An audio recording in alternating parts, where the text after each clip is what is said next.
How to express love, intimacy to your mate. It's said that 95% before marriage, they never received any instructions from a proper perspective, let alone biblical. And as a result of that, that means there's a lot of ignorance about the marriage and intimacy between a husband and a wife. And usually the parents' attitude about sex is usually carried on into the marriage by the kids in that relationship. Now the problem with that is some people, they come from a very strict, straight, Victorian, Puritan background, where on the other side you have other people who come from Animal House or or they're loose upbringing. And so when you come into a marriage, that collides, okay? Some have a playboy worldview. It's a fantasy. All they think about is self-gratification, fleshly, pornographic viewpoint. And the problem with that is, and even what you see on TV, it's not real. You know, they can paint all these models up pretty good. They remove any and every blemish. And then after the shoot, they wash their face off and all the pimples begin to show. And they have to go back to reality. What they portrayed is not true. It's not reality. And the sex industry is for profit. Sex sells products. How many of you have seen the Burger King ad lately? Anybody? You see the one, the lady with the bikini on the beach and so on, eating the Burger King? She takes her top off. Yeah, it's amazing. And you'll be watching for that now, I'm sure. Yeah, what channel? But sex sells products. That's just the fact. Some think sex is everything. That's where they overemphasize their flesh. Some think that, and most Christians do, by the way, think sex is nothing. It's the only to have children. And that's the overemphasizing of the spirit. And of course, there needs to be a balance, correct? We need to have that balance. And if you haven't noticed yet, and young people, you need to understand there's a difference between a lady or a woman and a man about this whole subject. With the ladies, romance and sex cannot be separated. A woman cannot separate what happened this morning before breakfast from sex this evening. She doesn't separate that. Everything in her life, her relationship is a part of her intimate makeup. Women are more romantic, emotional, and relational. There's those tender moments, dating, holding hands, talking. I know this is strange for some of you, but you'll go along with me in a minute. Non-argumentative moments. And those moments show respect for her. And if those things are not going on, the woman feels then, when it's time for intimacy, she feels used. And because you have separated her from the things that really move her, okay? With her, love takes time. She's excited more slowly. She needs some warming up. But with the man, that's different. He's visual, physical. His sex drive is a continued thing. The man can be having all kinds of problems in life, yet immediately get excited at his wife's body. And when we say quickly, that's an understatement. Amen? He's mad at 10 o'clock, and at 10:05, he's ready for fire. That's the man. Nothing pleases him more than satisfying his wife intimately, because a man thinks his manhood is at stake. He has a male ego. And that's why it's very, very difficult to have proper intimacy when there is marital conflict going on within the relationship. Remember, I said a couple weeks ago, the bed is only as good as the relationship. And that's true. Unfulfilled husband and wives roles. We don't live up to fulfill our responsibilities as a husband or a wife. That leads to arguments, fights, resentments, and then something is really missing in the intimacy act at that time. Now you remember 2 weeks ago we showed on the left here that sex, first of all, is relational, okay? Genesis chapter 2, verse 22 and following says this, "And the rib which the Lord God had taken from man made he a woman, and brought her unto the man. And Adam said, This is now bone of my bones, flesh of my flesh. She shall be called woman, because she was taken out of man. Therefore shall a man leave his father and his mother, and shall cleave unto his wife, and they shall be one flesh." Sex is relational. Something else, sex is reproductive. It states in Genesis 4:1, it says this, "And Adam knew intimately Eve, his wife, and she conceived." Okay? So it is also for reproductive. Okay? Multiply. You're supposed to have a quiver full. And then sex is recreational. Genesis 2:25 says this here. "And they were both naked, the man and his wife, and were not ashamed." There's no shame, but you can enjoy sex. Matter of fact, in Deuteronomy 24:5, it states there that when a soldier would marry, that he would take off a whole year just in order to develop these 3 areas in their marriage life, so that they could have the proper balance there. Now, what needs to be known to express love to our mate? Well, first of all, sex is pure and holy. Okay? Sex is pure and holy. Hebrews 13:4 states this here. "Marriage is honorable in all, and the bed undefiled. But whoremongers and adulterers God will judge." He says in 1 Corinthians 7:2, he says this, "Nevertheless, to avoid fornication, let every man have his own wife, and let every woman have her own husband."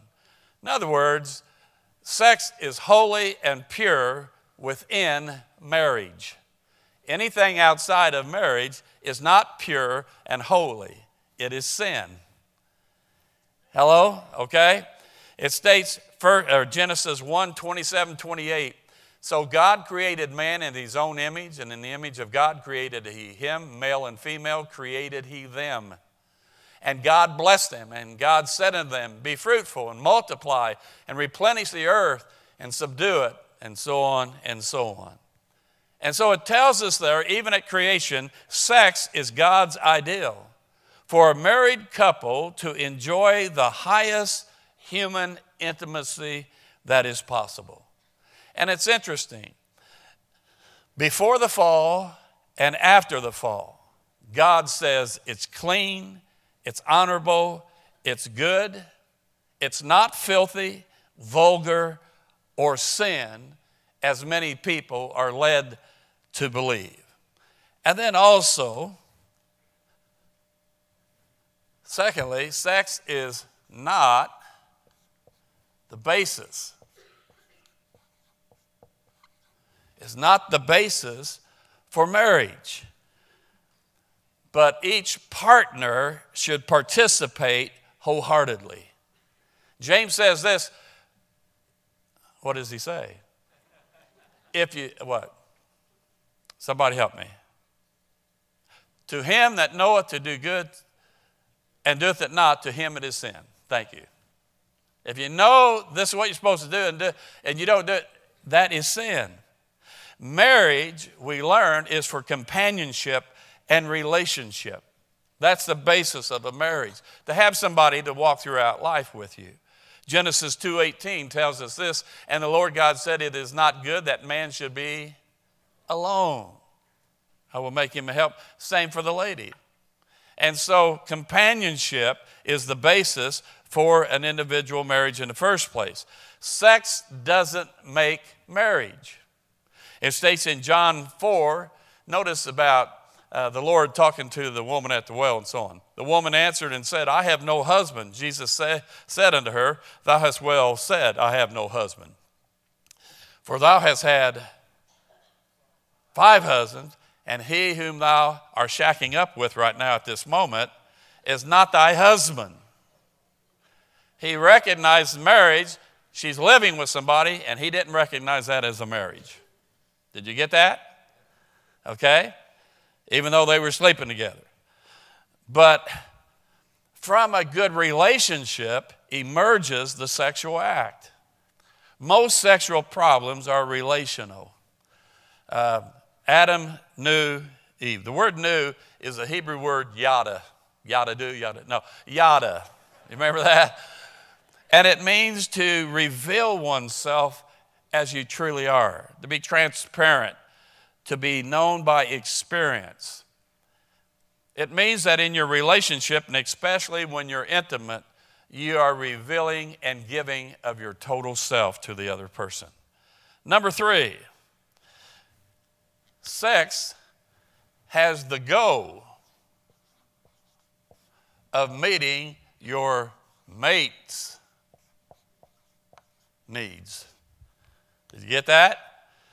Has the goal of meeting your mate's needs. 1 Corinthians 7, 3 and 4.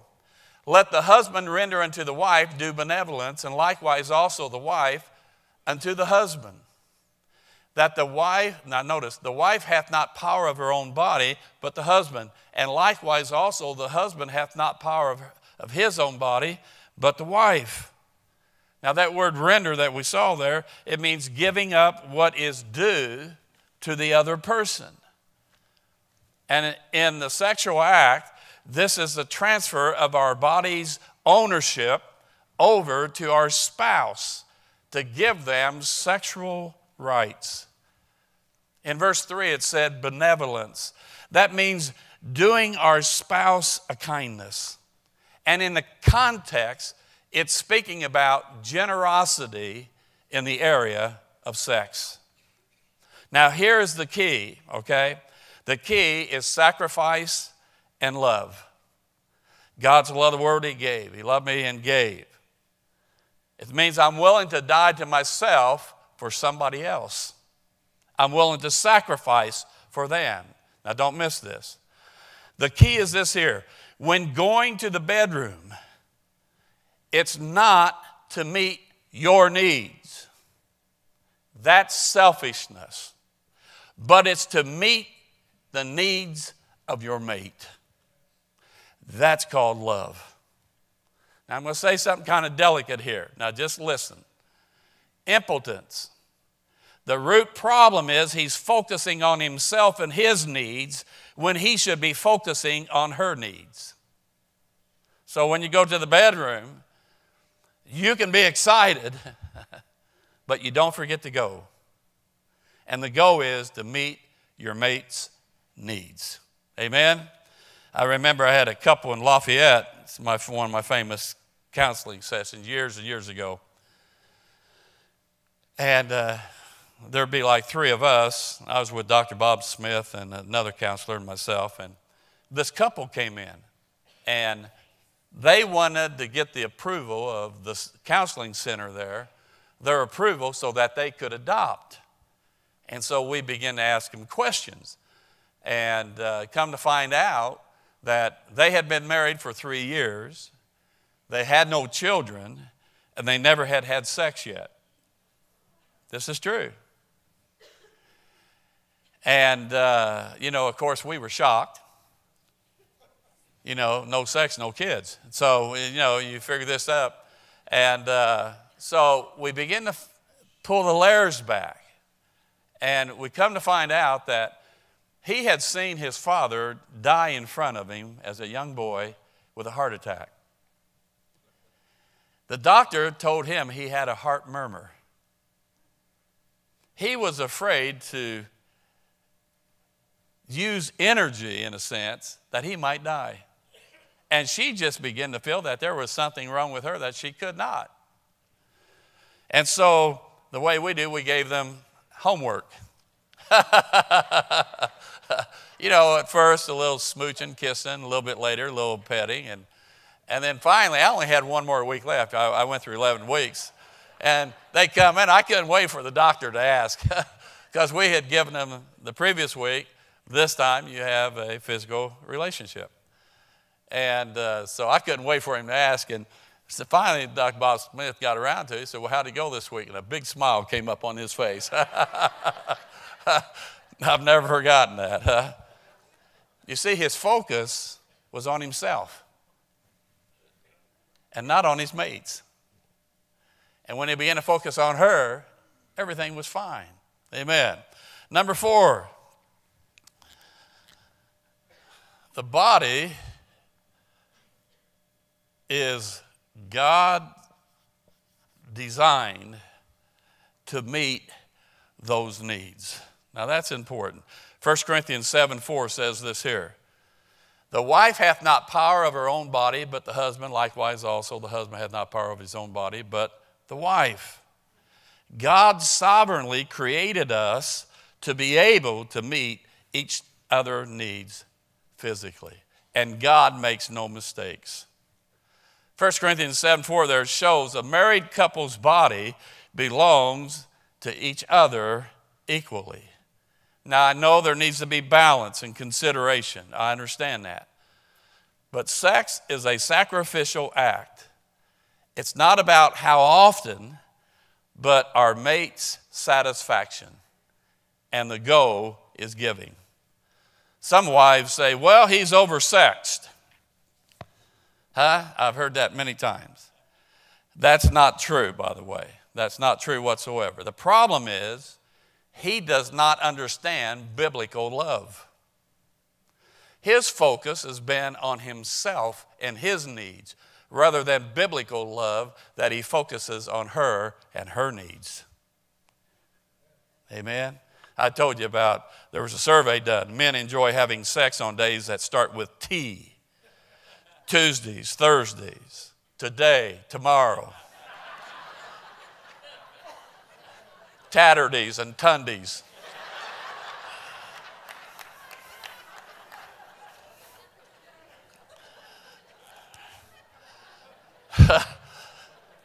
Number 5, sex should be regular and consistent. Should be regular and consistent. Verse 5. Defraud ye not one the other, except it be with consent for a time, that you may give yourselves to fasting and prayer and come together again, that Satan tempt you not for your incontinency. Now, let me just say, leave that verse up there just for a second, if you would. It's so important. The word defraud there means to hold back.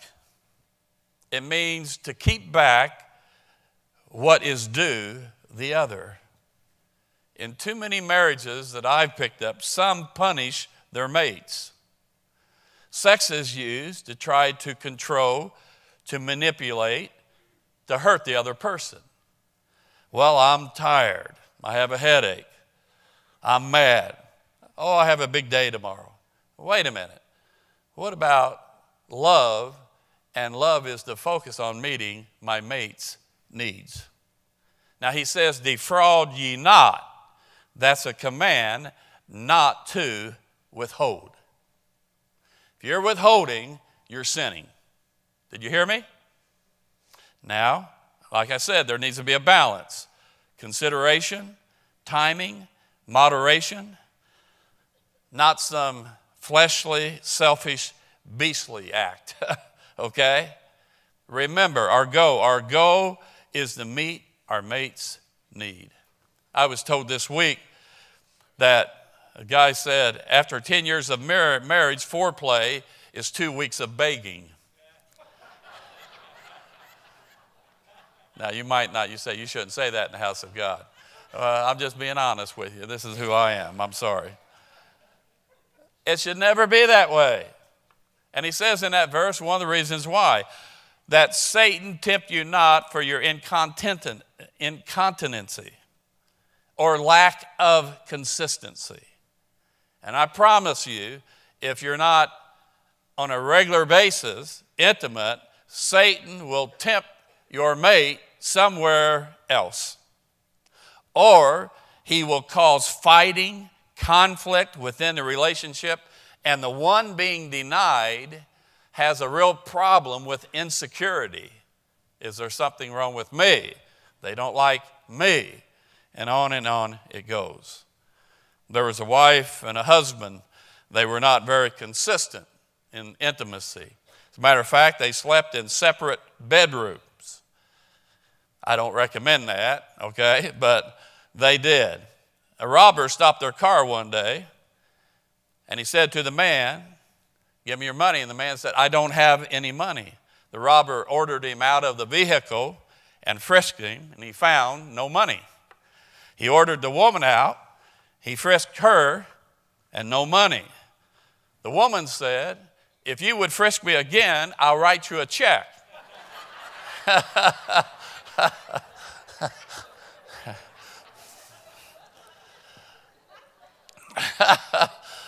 You need to be regular and consistent. You only stop by mutual agreement, only temporarily, to fast and pray. And a lot of people say fast and pray, that means food. No. The context is physical relationship. It means there's something in your marriage that is a big deal. And you're willing to give up the desires and the draw of your flesh in order to pray to get a hold of God. Okay? That is the context that it's used in. And then sex includes pleasure and is not sinful. It includes pleasure and is not sinful. Proverbs 5:18-19, we used it a couple weeks ago, but I want to look at two words. Let thy fountain be blessed, and rejoice with the wife of thy youth. Let her be as a loving hind and pleasant roe. Let her breast satisfy thee at all times, and be thou ravished always with her love. Now, satisfying, that's our goal. You see that word ravished right there? That means to reel with intoxication. It means complete satisfaction. You okay, Ron? Complete satisfaction. It's like you went to Bynum's and you took the challenge and you ate the 42-ounce steak and the 4-pound baked potato and the bread and the salads and so on. You get in the car, you can hardly move. You stop by a friend's house, and they're cooking steaks out on the grill. They say, "Hey, you like to have a steak with it?" You say, "I couldn't handle another bite." I couldn't handle another thing. That is the completion and satisfaction of two people, a couple meeting each other's needs. They are ravished with her love. And once again, it's his own wife. This is permitted within the marriage relationship. So let me close with this here. True satisfaction comes from two things. One, being obedient to God and his definition of love. God says this, do this, and love is giving. If you know these things, happy are you if you do them. The second thing is satisfying your spouse is your goal. And when both of you are working at this, both needs are continually being met, and your home and your home's environment will have a fresh love to it. Now somebody might say, "Well, I've been married for a long time and I'm a lot older now." Does that make you dead? Huh? I remind you of Abraham. He was 100 and she was 90. You said, "But that was a miracle." You mean Abraham didn't have an urge? Do you remember when Sarah got ahead of God and said, "Listen, we're not having this promised child. Here, take Hagar." the young, bondwoman. What'd Abraham say? Sounds like a good idea to me, honey. Huh? He's 100. I always remember Dr. Lee Robertson says, this young kid came to him and said, I'm having trouble with temptation. Dr. Robertson, and he said, I know a guy your age, you don't have a problem with this. And Dr. Robertson said, listen, I have a problem with that every day of my life. Everybody does that, lives in flesh. Doesn't matter how old we are.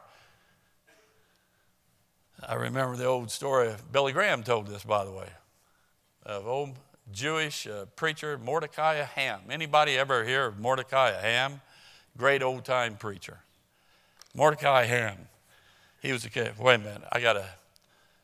What's his name? Rubio moment. And back in those days, they just rode trains for long distances from meeting to meeting. And so, anyway, Mordecai Ham was seated there. And his car was so packed, people were standing up. And there's this young lady standing there in front of him. She's standing up. He looked at her and he said, ma'am, he said, I'm an old man. You don't have to worry about me. If you're tired, you can sit on my knee. And so the woman sat on his knee. After a little while, he looked at the woman. He said, ma'am, I'm not as old as I thought I was. You're going to...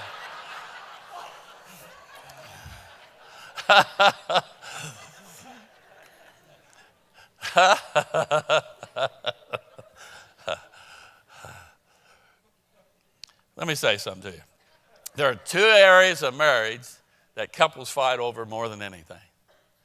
Number one, three, but number one, finances, of course. Number one, though, is communication. And number two is the physical relationship. When I began to say, okay, this thing is not about just me. I'm not going to be so selfish. I'm going to make sure that I work on my relationship, that we have a good one, fulfill my responsibility as a husband, as a father, and so on, these things, with my wife, my husband, whatever, so that when it comes time to this, both would have the right mind and heart for the intimacy act. But yet still going in there, my goal is to meet the needs of my mate. Amen. And when we stop going by the culture and the world's viewpoint about a relationship between a woman and a man in the area of marriage, the sooner we can discharge that. God has a pattern for us to be happy, to be fulfilled and satisfied, and have a great relationship with our mate. And then perhaps maybe we won't be looking everywhere else out there. Do you understand that Christians are getting divorced at the same or more rate than those that are lost? And we Christians ought to be the example, the testimony of a great relationship and in love couples. Amen? If anybody with Christ, we should be the ones to be able to do that. Amen? Father, we love you. We thank you for your goodness. We thank you for your instruction. And even though I tried to make it somewhat light a little bit, some people don't like me speaking about something like this, even in a morning service.